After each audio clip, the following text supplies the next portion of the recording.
exactly 4:30 on the nose. And if it's 4:30 on the nose, that means it's time to begin our final event in the conference centre today, which is in conversation with my great friend Alex Burghart. Alex is someone who sits at the heart of the process of trying to rebuild our party.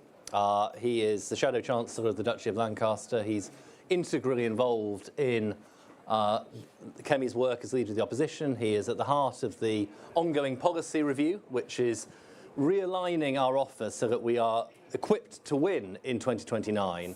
And he is also the Shadow Secretary of State for Northern Ireland. And indeed, he comes to us fresh from a visit to Northern Ireland, having done Question Time there last week. So he wears many hats, and we're very lucky to have him with us this afternoon.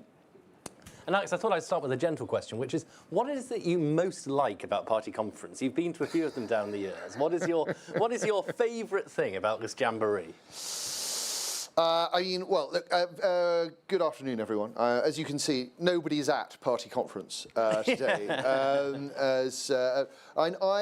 I think that what I've always enjoyed about conference is that you have a real opportunity to learn from your colleagues, and that often in the Commons, one is kind of going through the very necessary motions of sort of beating up the Labour Party, and actually you get a chance to sit down at conference and hear what some of your brilliant contemporaries are thinking and are thinking about in depth. And even though, I've worked with people like Claire Coutinho and Mel Stride and James Cartledge on their policy work, when you get to hear their speeches or go to events with them, you're reminded that these are just sort of brilliant people, and that there's real intellectual life in the party, and that's so that's what I like the most. Yeah, very good. Well, that's been the spirit of Onward's events today. So the bar is high for you, Alex. But it's a year on since Kemi became leader of the party, near enough. Obviously, a year on since the Renewal 2030 campaign, of which you were a part. Yeah.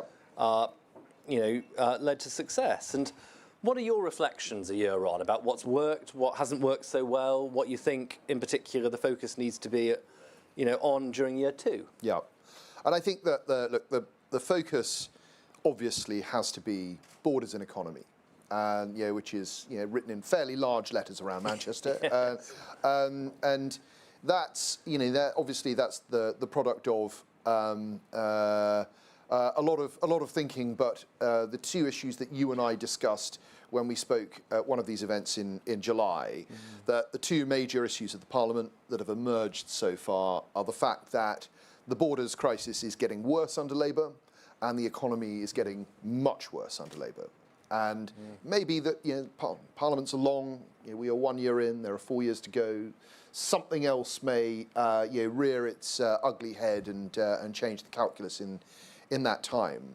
But right now we have a situation where the economy is flatlining, there is stagflation, where unemployment is rising, where we are, as a country, we are borrowing a lot of money at a unacceptably high rate. And this is not going well. On the other side, you've got a government that is completely let down the public on its borders policy, and has no solution.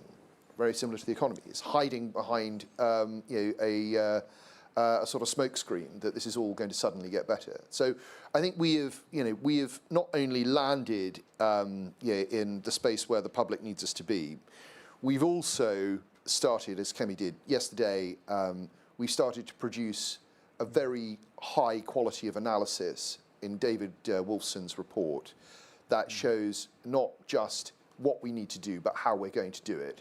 And frankly, I don't think any of our competitors are playing in that space of detail. And that actually leads me on neatly to the ECHR announcement, which is enormous in the context of borders, but also is of particular significance to parts of your brief as Shadow Northern Ireland Secretary. So a few weeks ago, I had a group of former military officers who'd served in Northern Ireland in to see me at Onward, and the themes they raised were all around the the legacy investigations that are being conducted into them and their colleagues, and really both the unfairness of that, given that the same is not happening with Republican terrorists, but also the chilling effect that these prosecutions risk having on future military operations. There are many British servicemen who will currently be worried if they were asked to do similar, would they in 30, 40 years end up in the same trap? So I assume the ECHR question it will enable you to offer some comfort to them. And as everyone here will know, Kemi, a few months ago, set David Wilson, David being very eminent KC, highly capable legal mind, said, we have a number of things that the next Conservative government is going to have to do. Tell us whether we can do these things if we stay in the ECHR. And I think that was completely the right way of going about solving the problem.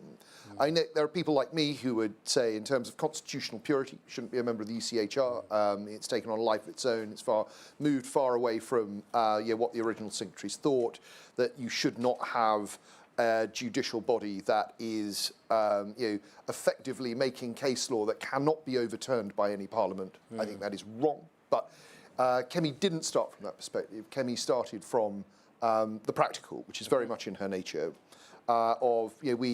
we have to make sure that we can deport foreign criminals. We have to make sure that we can protect our veterans, and we need to make sure that local services can be retained for local people. And so that's all of that sort of webbed into it. Now, to your specific point about veterans, I mean, in this process, I've met similar groups of veterans, former members of the SAS who have said, we are, our successors, men and women who are serving now, are the tip of the spear. And if you tell them that some of the very difficult things that they have to do to defend the country might lead them to be prosecuted in future, and that a future government might say, well, there's nothing we can do to help you, despite the fact that you were following orders and you believed that you were obeying the laws of combat at the time, then, well, that doesn't make the job sound quite as appealing as it might have done before. And the threat to recruitment, to retention, and to military effectiveness, and ultimately to national security is obvious. So, no, I'm very pleased that we will, future Conservative government now knows what it'll have to do to be able to, keep us safe. You referred a few minutes ago to the fact that when we last sat down in July, we talked predominantly about the economy. In fact, we talked about a number of emerging crises, at least one of which crystallised almost immediately after we had spoken, vis-à-vis the Epping riots. Yep. But it does feel as though the political landscape is liable at any moment really now, and it may be in November, it may be next year, but it will come, I think, before the end of this Parliament, to be overshadowed by the economy. We are in a situation where the public finances are obviously totally out of kilter. All the spending pressures are simply getting worse, and we have a spending review in 2027, which at the moment is predicated upon real terms cuts in the second half of the Parliament. Yep. I mean, it is just a fiction, and I just don't think the scope for additional borrowing is there. That being the case, what do you think is the most important way to communicate this to the public, to get ahead of this story and to show what a serious Conservative alternative path looks like? Yeah. Well, I think part of the answer to your question has been given by Mel Stride during the course of today, which is we have to show that unlike the Labour Party and unlike other parties, we're prepared to countenance cuts to expenditure, and that you'll remember around about the time that we last spoke, the OBR took the very unusual step of publishing a piece of analysis that said to the government, look, we know you're thinking of putting up taxes, but you can only take that so far. And that here are all of the things you're spending too much money on.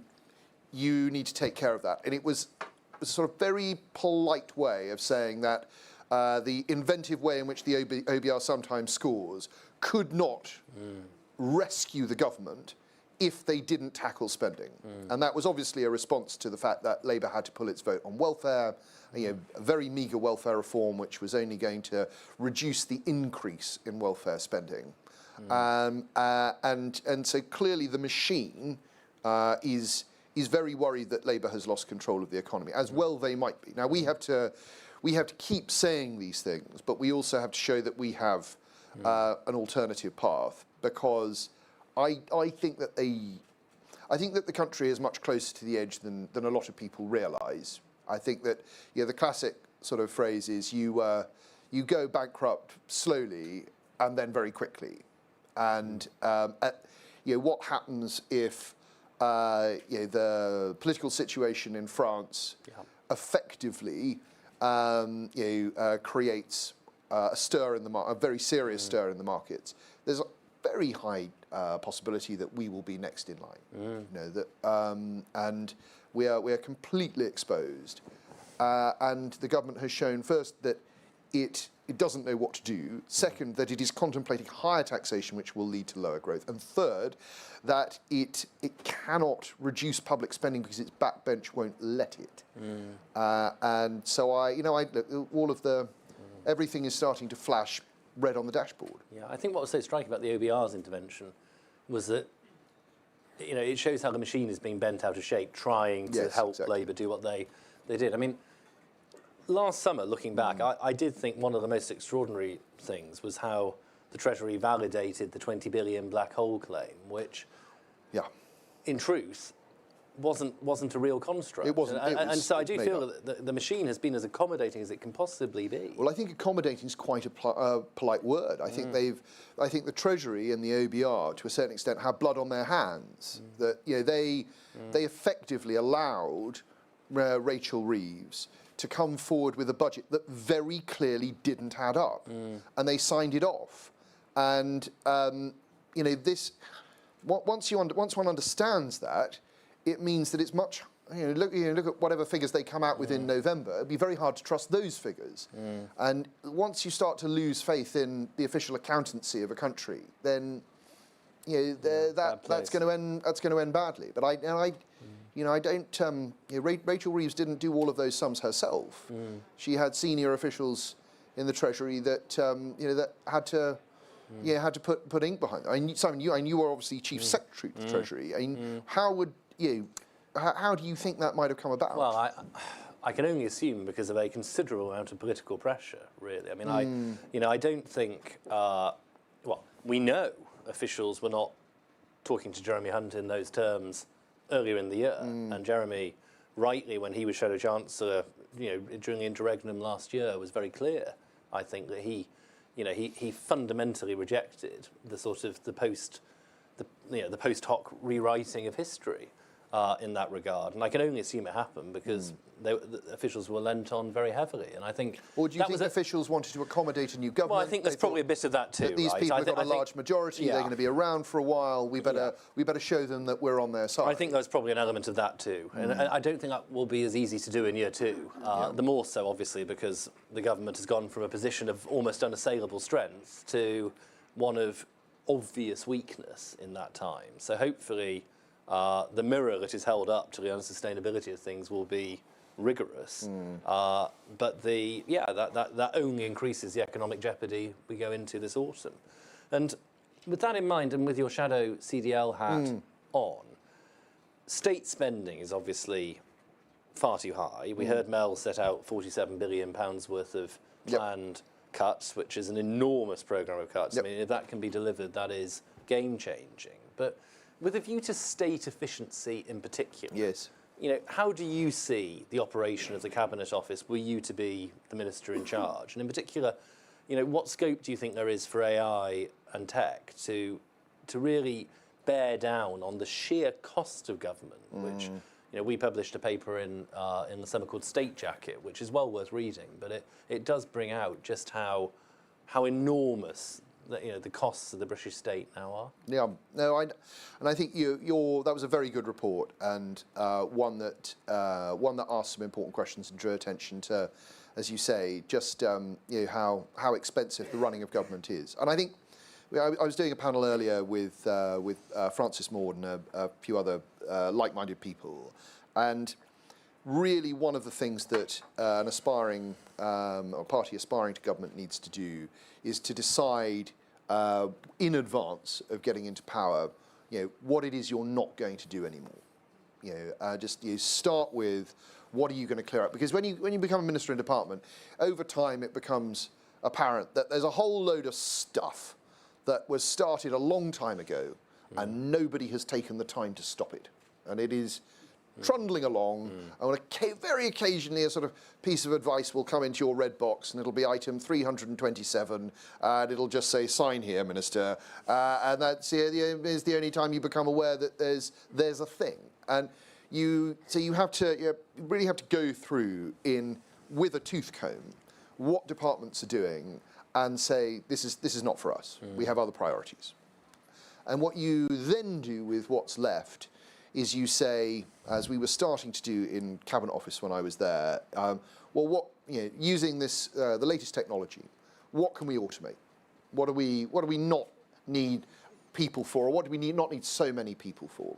That's another tranche of savings. And what you then have is the stuff that you really want to do that needs good people. But you've made some savings. Some of those savings should go back to the taxpayer, and some of those savings can be used to get good people to do those jobs. And it's actually, although it requires a lot of hard work, I think it's quite a simple process to follow. Now, on top of that, there are also large number of quangos that would also fall into that analysis, things we don't need anymore, things that we can automate, things that we actually need to do more specifically and better. And but that's got to be the approach to government. And I think if you wait until you're in government to start that process, it's too late. That the system will swamp you and come up with its ideas about what it would like to retain and embellish, and you will be swept up in the gale force 9 that is being in government. And that is, of course, what's basically happened with this government. Well, entirely. But I think they had no intention of streamlining anything. I don't think they had any desire to make government more efficient. I think they just thought the Tories are wicked and they're incompetent, and when they're gone, we'll be the grown-ups in the room and everything will be great. And never mind the fact that they didn't have any policies, they didn't have any sort of vision for what they wanted to do with government. It's epic hubris, epic hubris. And if it wasn't so tragic for the country, it would be hilarious. No, well, Nemesis is turning up. In terms of the other challenge, obviously this conference is held with, I think, all of us thinking about reform and the threat that they pose. And, that doesn't imply fearfulness, because I don't think we ought to be fearful of that challenge, but I think it does require seriousness of response. Because whereas a year ago, there was a live debate about, is this a serious thing or not? Is this something which, by talking about, that we dignify and make into a thing? I think that is now answered. They are a thing. How do you think we can best take them on and make sure that we recover our position as the primary challenge to the government? So I think there are a number of ways to respond to that. The first is what we do, we have to do very well. And yes, reform reached its position on ECHR before we did, but they also hadn't done the work. They had leapt on a policy, and there was sort of nothing behind it. And when we've done this sort of incredible. David Wilson, I can't overemphasise this to you, has done the most detailed analysis of this problem and the response to this problem that anyone has done. And I've been reading about ECHR for probably about a decade. I've seen lots of interesting think tank reports and some good thinking. This is on an entirely different level. This is, if you went into government and asked for advice from perfectly clever government lawyers about how you would, whether you should leave the ECHR and how you would do it, you would not get anything of this quality. This is better than what Whitehall would provide to you. And what it has also shown us is that there is no need to have a British Bill of Rights, something that reform leapt on, that actually runs a risk of replicating a number of problems that exist with Strasbourg, with activist judges, and that we can rely on the common law and statute. And yes, look, these are technical points, but they represent a difference in the way that the Conservative Party is forming policy, and consequently in its ability to actually generate change should it get back into power. And one is confronted with the alternative, which is reform, which I think would go in with big words and fall flat on its face quite quickly. But there are also areas where we disagree with reform, and we can't be we're not afraid to talk about that. That reform doesn't, despite what it's sometimes said, it has no plans to cut the welfare budget at all. In fact, it's talking about extending it. Talking about voted for the two-child benefit cap to be removed. It's £3.5 billion, just sort of signed off on top of historically high welfare spending. And we have to be prepared to take them. We need to be prepared to challenge them on what their defence policy is. What is their position towards Russia? So where we disagree, where we might be on similar page to them, we have to show that we're the masters of the detail. And where we disagree with them, we must call them out for being in the wrong place. Absolutely, and there's a challenge, I think, at the moment in the country whereby there is a mood where people, it's difficult to sort of summarise it, but sort of a mood of wishful thinking among some people, that they just want there to be a clean, unblemished, easy way of delivering change. That these knights in shining armour will ride in and just not be like Labour and the Tories. And I think one of the challenges we face is to expose, in a non-cynical way, that just is not credible. Well, now I firmly believe that it's possible for next Conservative government, should we get there, should we win back the confidence of the British people, to be able to affect change quickly. We have the scars on our back from our time in government. You have a generation of people in shadow cabinet now who have experienced the strictures of the existing system. And most people who went in for Labour have no experience of government. And that understanding, that appreciation of the limitations of the system is right behind all of our policy work. So it's not, it isn't just the what. The what is very important, it's the how. Traditionally the how has been sort of less sexy and less interesting, but there is a movement on the right now to get to grips with this, so that we can make the necessary changes that the public wants to make. Yeah. With your Northern Ireland hat on, obviously there's Northern Ireland elections in 27 for the executive. I mean, when you're over there, what's your sense of the politics of Northern Ireland at the moment? And I love the politics of Northern Ireland. And I find Northern Ireland utterly fascinating. As a gentleman in the front row shaking his head, I love the history, and I love the people, and I think it's an amazing and fascinating place. And but I think that they have there's an emerging sense that the period from the peace process of 1998 to now is moving into a new phase. By that I mean, to illustrate it, that power sharing is a necessary construct of the Belfast Agreement, and it has brought a degree of political stability, and it's sort of a necessary feature of the 98 Agreement. But it also means that it's very difficult to achieve compromise, because there are some things that neither side will back down on, and the end result is that public services have been getting worse. And I was in Belfast the other day. I was on Question Time. It was fascinating. Sort of big room of people in Belfast, and we were asked about this question. And when you say, look, I'll be honest, I don't think this is working as well as people want it to. Sort of, you say that quite tentatively, and both sides in the audience just start nodding.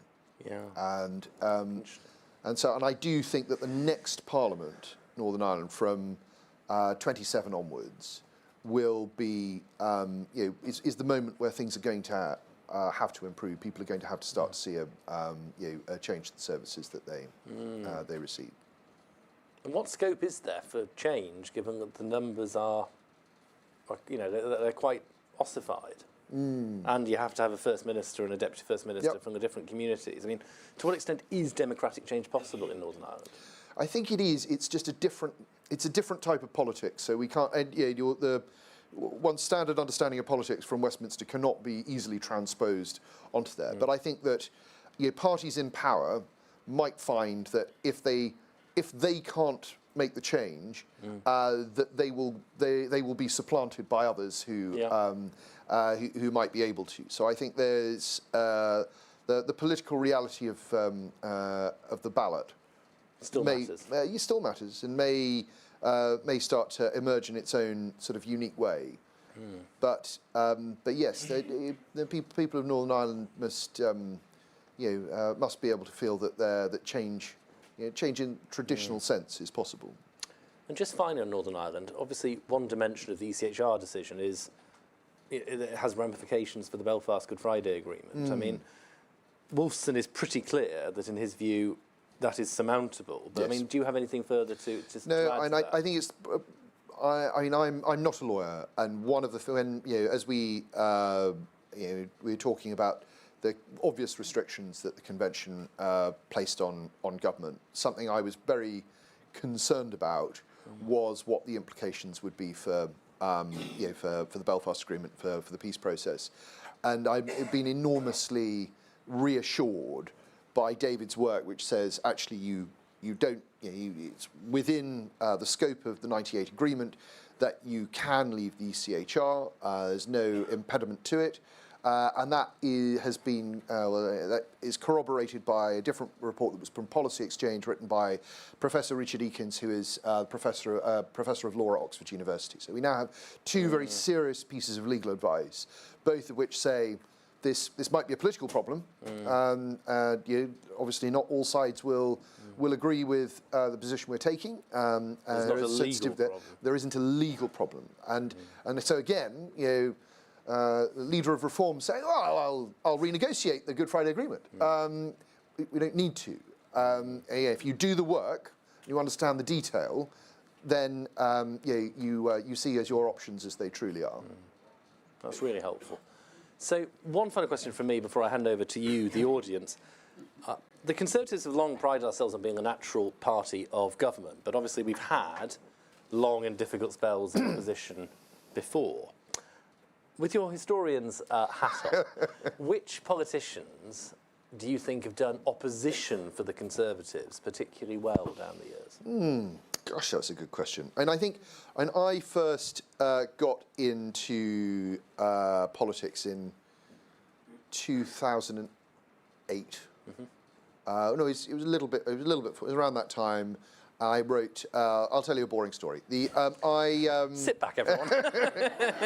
I was working at King's College London. I was a history teacher, and I started to sort of worry about the state of education in our country, and so I wrote a letter to David Cameron, because it was 2008. People wrote letters, and a little while later, I got a letter back which said, "Thank you very much for your letter. I passed it on to Oliver Letwin, who's our head of policy." And some time went by, and I got a letter back from Oliver saying, "Thank you very much for your letter. I passed it on to David Willits, who's in charge of education for us." A little while went later, and I got a letter back from David Willits saying, "No, thank you." And then a few days later, a nice lady from his office phoned up and said, "Did you say for free?" And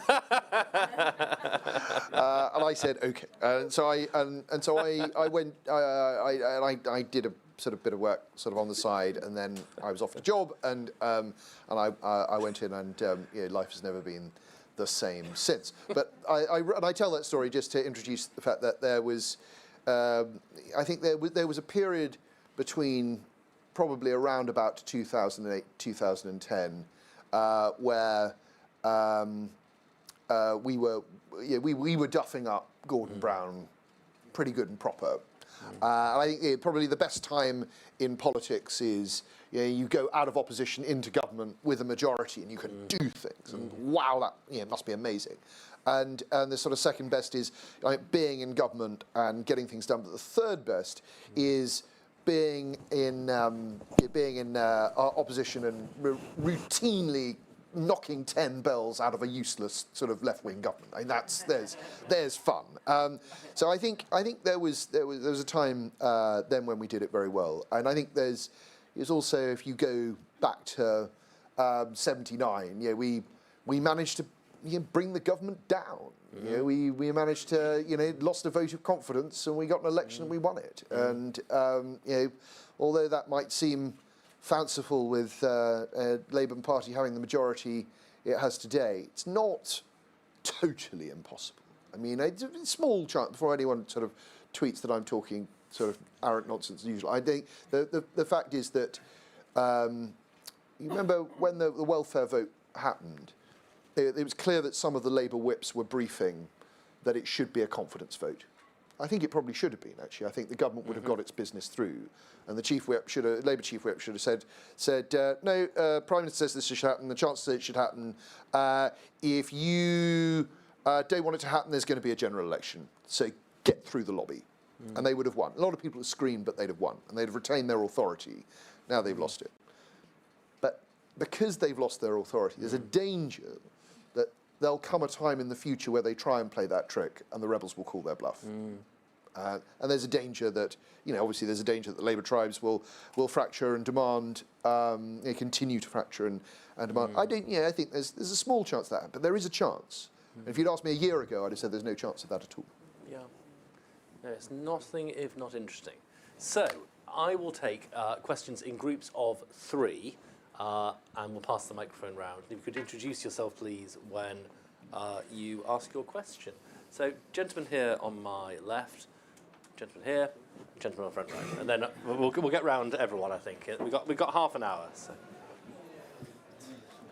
Fergus Cameron Watt. Alex, what do you think about the government's plans for digital identity? I'm sure that the government will bring its sort of standard competence and good sense to this policy, which we're opposed to.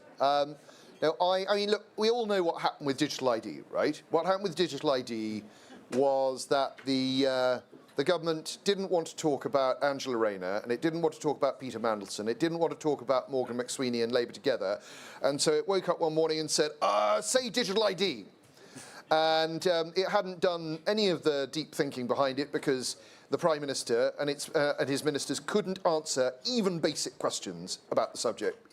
Lisa Nandy, shoved on national TV, has no idea how it's going to work. The Prime Minister goes on working, has absolutely no idea who it's going to... The reason is it was plucked out of thin air. A bit like, calling the leader of Reform racist. It was just, how do we stop them talking about Andy Burnham? Right! Let's go and pick a different fight. And that's what Linton Crosby would have called, they're talking about something you don't want to talk about, get out a dead cat, put it on the table. Because then they'll have to talk about the dead cat that's on the table. And we shouldn't. We shouldn't. When they put a dead cat on the table, we ignore it. Unless it's Larry, we ignore it.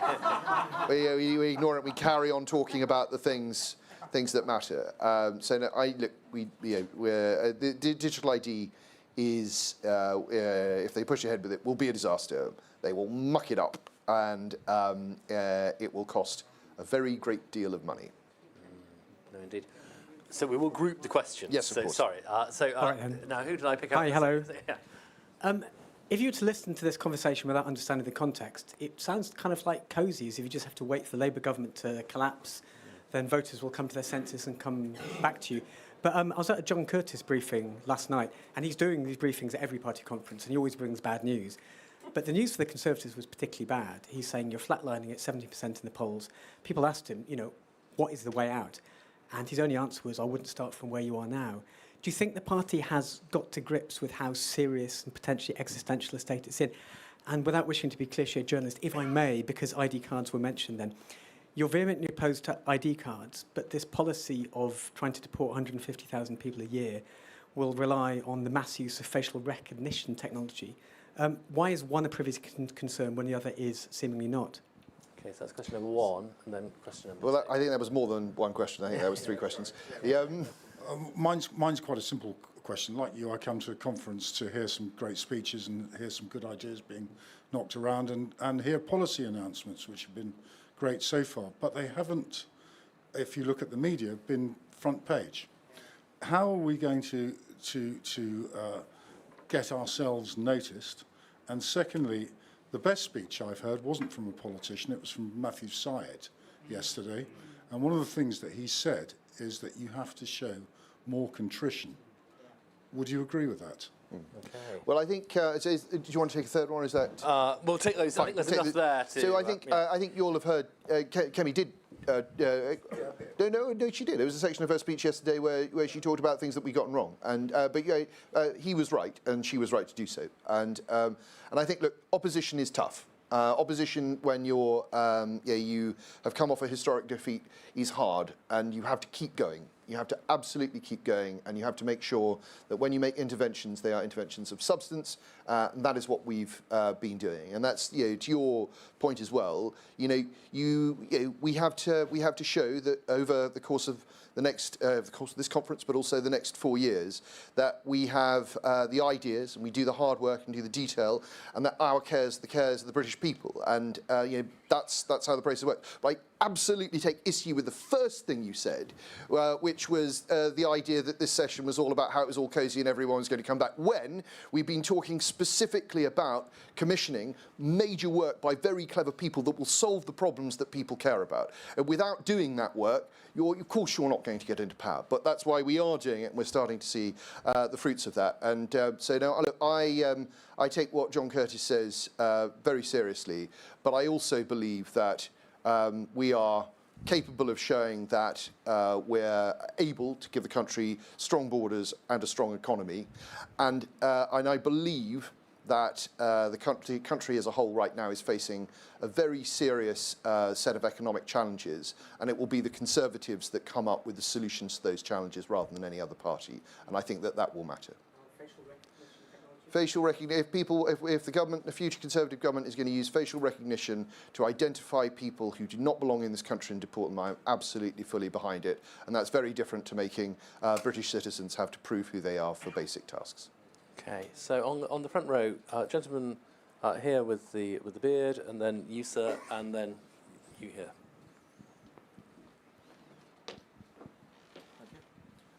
Barry Hetherington from Northern Ireland, East Belfast. You both touched on veterans and the ECHR removal, creating protections for veterans. Whilst the SAS may have been the tip of the spear, local regiments in the UDR and the police in the RUC were probably the shield for the community in Northern Ireland. The protections that we're talking about for veterans, will they extend to regiments and people who live in Northern Ireland in the UDR and also in the police and the RUC, or are they just for military? So it's a very good question, and you'll have heard Kemi say yesterday that she'd asked me to look at some of the union-wide implications of leaving the ECHR. When I come to Northern Ireland, that's one of the things I'll be talking about.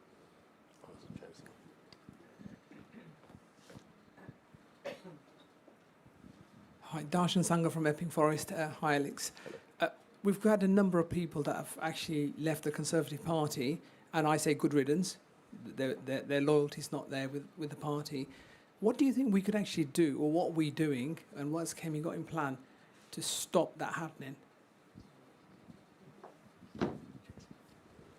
And then, yes, gentleman here. Right. Aaron Rankin, Northern Ireland Conservatives. You raised and talked about last week the possibility of reforming power sharing in the Northern Ireland Assembly. How might one go about that? Because the politicians, they quite like it because they get a job no matter what the election results. So what would be the best way, such as just getting rid of the concept of mandatory coalition? That's gone. The election results, sort yourselves out, or is there some other way of doing it? And to your question first, sir, I think it's in everybody's interest to try and make power sharing work. I think having to unpick that part of the agreement and come up with an alternative that doesn't lead to one community feeling a threat from majority rule is would be incredibly challenging, and it would be better to try and make the existing system work. But if you have any ideas, as a Northern Ireland from Northern Ireland Irish Conservative, I'd love to hear them.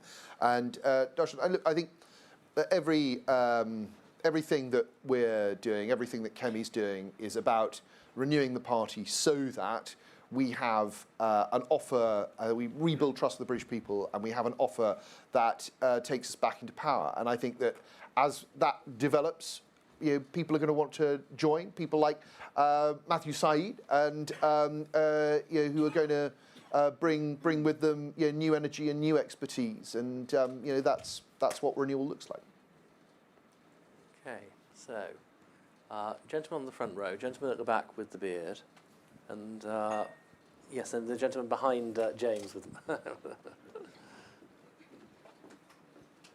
Hi, Alex. Do you think the AI revolution is going to be a major issue at the next general election? If so, how are we preparing policy to be ready for it?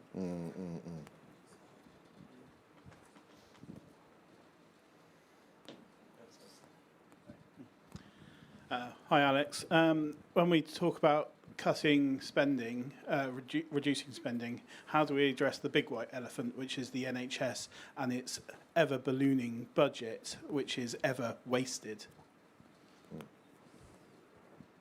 And then it was the gentleman behind you in the grey suit. Thank you very much. Just on the ECHR, I mean, obviously Lord Wolfson's advice has been published. It's very extensive, and it seems to be that that's where the conversation is going in terms of addressing illegal migration. But it does feel as though that the issue of the ECHR itself is becoming the dead cat strategy that you warn of Slinton Crosby warns of, rather than actually reforming the way in which the state works. So is it not a bit of a red herring? I'm not necessarily opposed to leaving. I'm just yet to be convinced that that's the silver bullet to address this issue. Thank you. So the ECHR, leaving the ECHR itself doesn't solve anything. What it does do gives you the power and the opportunity to change things. This is sort of the leitmotif of David's report. Is if you leave, then you will close down a whole series of legal challenges that have been preventing certain things from happening or causing bad things to happen. And it is a necessary requirement, but it is not the solution in itself. But as we were discussing earlier, we have a good sense of the what, but the how is important, because when we were in power, there were some things we wanted to do, and we couldn't get them done. We're not going to let that happen again. So it's not a dead cat. It's a fundamental part of making sure that we can deliver on the things that the British public want us to. On the NHS, I think such questions should be rightly addressed to Stuart Andrew,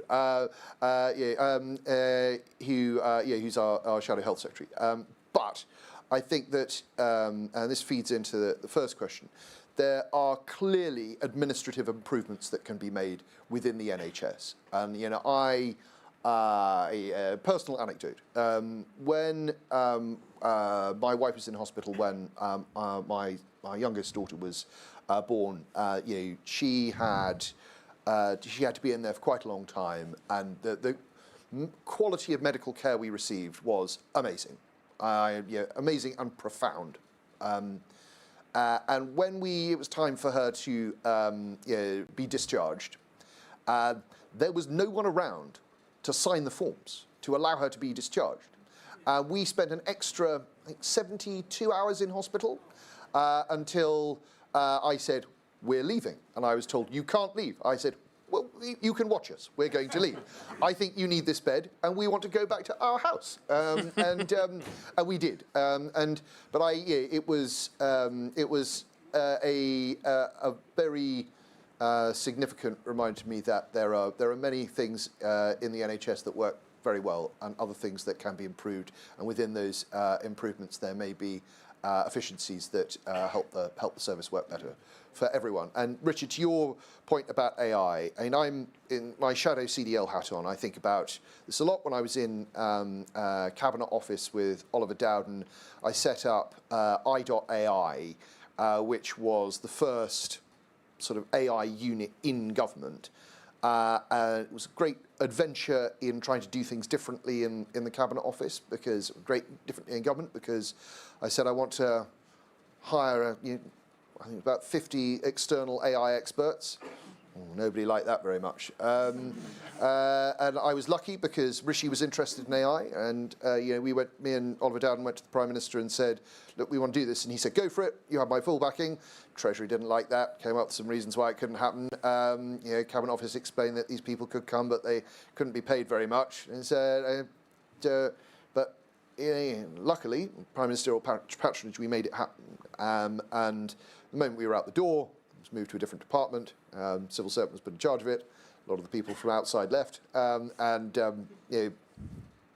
is the warning. But the opportunity to use the latest technology to add efficiency, to identify fraud, to be able to spot anomalies in all sorts of systems and to automate processes is enormous, and is absolutely part of the way that we're thinking about the future of government.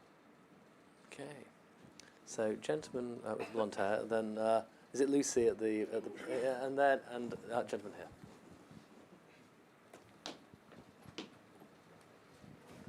Thank you.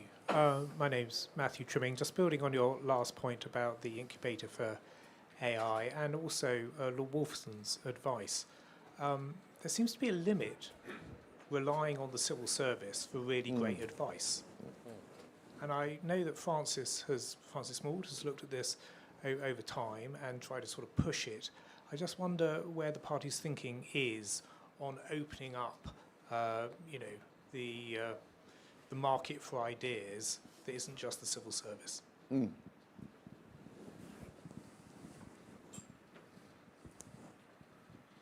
Thank you. Yeah, Lucy Trimnell from Somerset. My question is about campaigning, actually. We're being told that we need to modernise our campaigning techniques, embrace Facebook, and start targeting. But my understanding is that Facebook are looking at subscription models to reduce the adverts that are coming through. If that's the case, are we going back to the original ways of door knocking, leaflets, and boots on the ground? And if so, how are we going to encourage people, those teams of people, to be coming out with candidates? Because it's a huge problem at the moment. So third question. Hi, Michael Farmer, Alex. The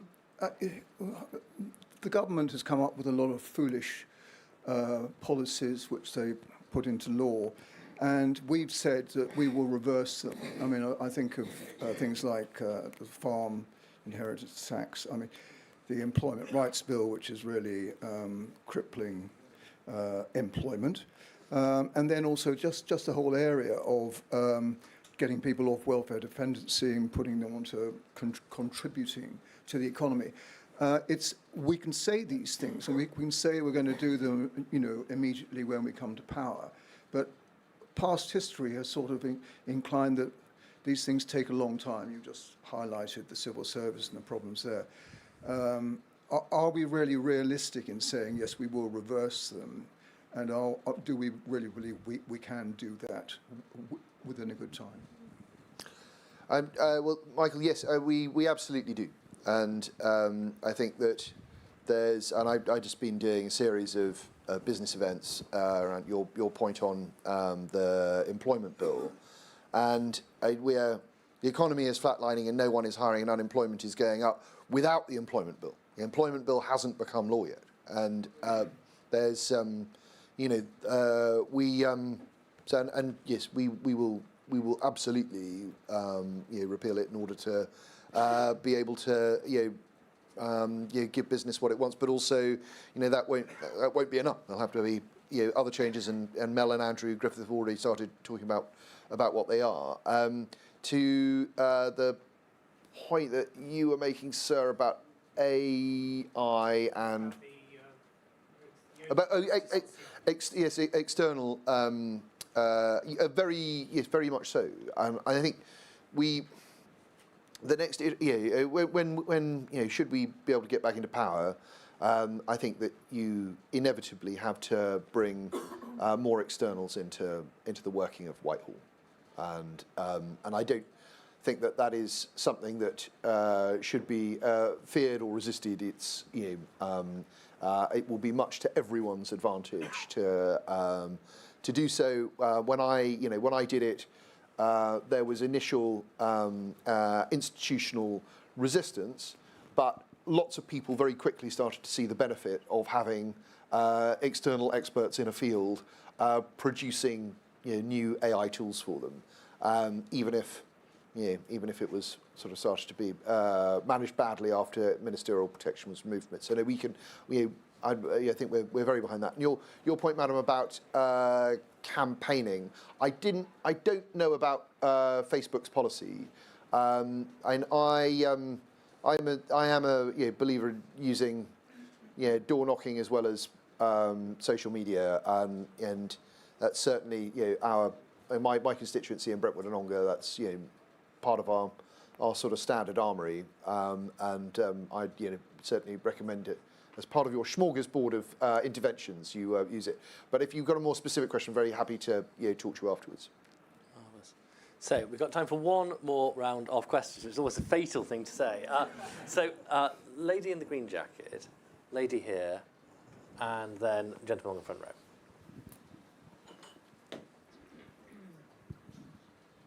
Thanks very much. Sorry, is that lethal? I just want to build on somebody else's question here, if I may. So, absolutely, a strong economy needs a new norm that everyone contributes. Even in our welfare system, that was the bedrock, wasn't it, of Beveridge, that it was a contributory principle. How are we going to break our culture of welfare dependency? So this is not about what other politicians are saying. It's our society that expects that government will pick up the tab for all sorts of things they didn't used to.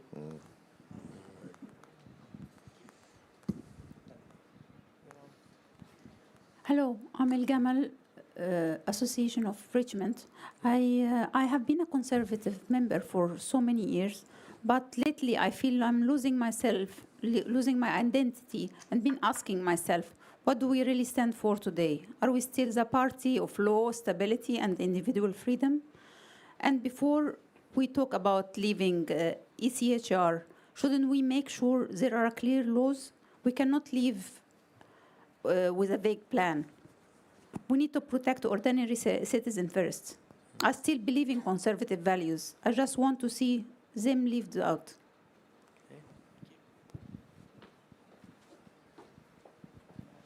Hi, Alex. Kat Risby from Epping Forest. My question is probably a bit of a tough one, and I'll keep it really brief. But I was reading a couple of articles which look at sort of the age gaps and the recent polling, which points towards the majority of people under 30 and under 50 leaning towards the Reform Party. So the question that I had, I guess, is what can we do, and appreciate some of the great policy ideas that have come out today and yesterday as well, which, the £5,000 national insurance contribution policy for home ownership of under 30s or young people. But the attention span of the average teenager and average 20-something person is probably somewhere 60 to 90 seconds. And yes, we're having some fantastic grown-up ideas and grown-up discussions, but what can we do as a party to help clear up some of the vacuum which has now gone over to the Reform? So there are two parts to your question. One is policy, one is comms. I'm more of a policy wonk, so I'm going to focus on that. But there'll be other Conservative members around who can talk to you about the first part. I think, look, in our part of the world, because your part of the world is my part of the world, there are a lot of young people who want to see this country flourish and want to be a part of the success story of this country, and we have to start telling an entrepreneurial story that builds in to their ambition and their desire to make stuff happen. And at the moment, what you're seeing with Labour, and I don't believe that Reform has any sort of meaningful policy in this space. What you're seeing with Reform is basically don't bother. It's not worth it. We will, if you start a business, we will take all of your profits. If you start a business, don't hire anyone, because if they're terrible, you won't be able to get rid of them. Don't do it. Whatever you do, please don't set up a business. Don't try and make something happen. And that is, I think there is a spirit within this younger generation that is opposed to that. I think they're crying out for an alternative, which I think we can provide. And this sort of feeds into the lady in the green jackets, Dr. Samantha Callan's point that as we reform the welfare system, sort of things that Helen Whately and Mel Stride have been talking about, the welfare system should not just be part of the natural rite of passage of the young. It should be something that is there as a backup when should things go wrong. And deep down, I think most people understand that. Most people believe that, and people can see the welfare system currently being taken advantage of in a way that is unfair and against the better. The better traditions of this country. And then there was another question, and I can't. Oh, it was this lady here. So the rule of law. The rule of law and conservative values. And I think if you heard Kemi speak yesterday, she is so her values are so very firmly in what you describe, and love of freedom and a belief in security and responsibility. And on the ECHR, there is a very thoughtful plan there, and it's built around a desire to be able to improve things in the country, to make sure that we can keep people safe by deporting foreign criminals, by a desire to protect our veterans who have given great service to our country, to desire to make sure that local services can be. So, well, absolutely, and that's why you'll have heard Chris Philp yesterday talk about a borders plan, which sets out exactly what we would do subsequently. It's all part of a process, and so by the time of the next election, not only do you have that power of leaving the ECHR, which creates opportunities, you also have the legislation that comes in that means you can affect real change. Thank you. And actually, on that note, Alex, thank you very much. It's been a really good session, and lots of interesting questions. So thank you, the audience, very much. Thank you. Thank you very much. Thank you. And that concludes our programme for today. It's the Onward Drinks reception, which is invite only this evening. If you haven't yet RSVP'd, I think sadly we are full on that. But those of you who have RSVP'd, we're looking forward very much to seeing you. But then there's a full programme again tomorrow. So lots of events in here. We've got the Shadow Home Secretary Chris Philp in conversation with us. We've got Fuel Britannia, which is our big Energy Policy Commission launch, setting out what the Onward answer is to the challenge of energy abundance. We've got a panel on after the Supreme Court ruling, so the future of sex-based rights. We've got a big economy session, which I'm chairing with Mel Stride. So there's lots to look forward to. We really hope to see you here in this same room tomorrow. Thank you. Thank you.